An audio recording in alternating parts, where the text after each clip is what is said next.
Hi guys! Ayun na nga po, nakiuso na naman ang babaeng ito. Ilang araw na akong pabalik-balik sa PX Mart, kakahanap nito dahil laging sold out. Kaya ayun na nga, pag uwi ko kanina sa PX Mart, agad ang takbo ko to check on kung meron na nga. At totoo ang balita guys, meron nga pong Dubai Chewy Cookie sa PX Mart. At eto yon, tadan! It costs 49.5 NTD. Pero maliit lang po siya. Compare mo dun sa Dubai Chewy Cookie na nasa big city na nagkakahalaga ng 150. Paano ba yan? Check natin kung talagang masarap dahil ang balita nga sa Black Up ay mas masarap daw ito compare dun sa nasa big city. So tara, tikman natin dahil ako'y ilang araw nang kinikrave nito. Ilang araw ko na rin pinabibili ito, lagi na lang ang wala. So ayan, ito siya. Open na natin. Ganda po yung itsura niya. Tapos, ganyan siya kaliit. Yan. Yung matutulog ka na lang, naalala mo na may binili ka pala. So, tikman natin. Then, open natin siya. Yan. Mas maliit nga po pala siya compared dun sa big city na nabibili. Ganyan lang siya kaliit. Yan. So, tara guys. Let's taste it. Kung masarap pa talaga ang pistasyong ito. Nang araw akong pinahanap-hanap nito. Check natin. Lambot. So, let's taste it.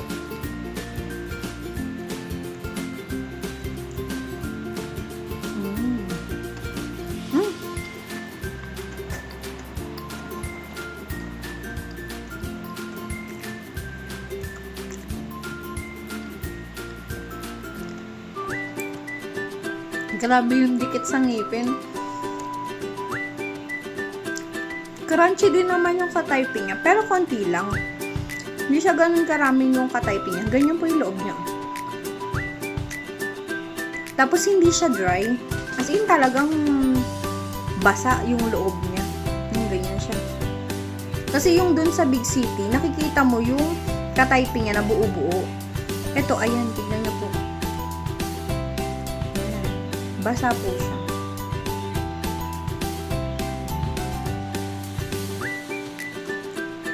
Kala.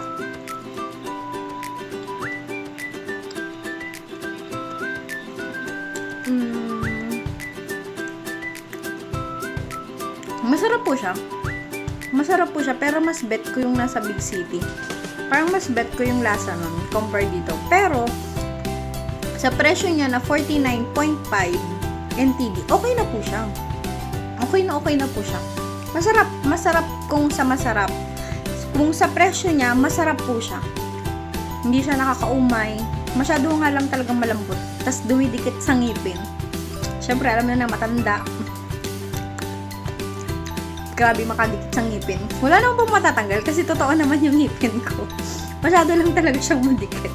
So, ayun, nakatatlong subo lang po siya sa liit niya. So, last bite. Napakalagkat.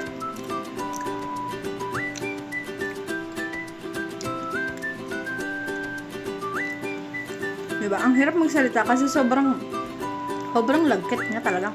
Tapos ayan. Medyo messy din talaga. Same as nung nasa big city. Kung i-rate ko siya is 8 over 10. Pwede na kasi masarap. Mas bet ko lang talaga yung lasa sa big city. So, paano ba yan? All over? Okay naman po tayo. Hindi naman din tayo binigo ng ating ilang araw ng cravings. Madikit lang, malambot. Sobrang lambot.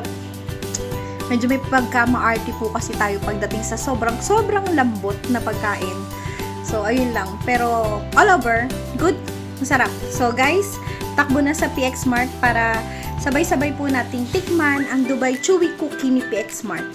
So, paano ba yan, guys? Thank you for watching. God bless everyone. Bye!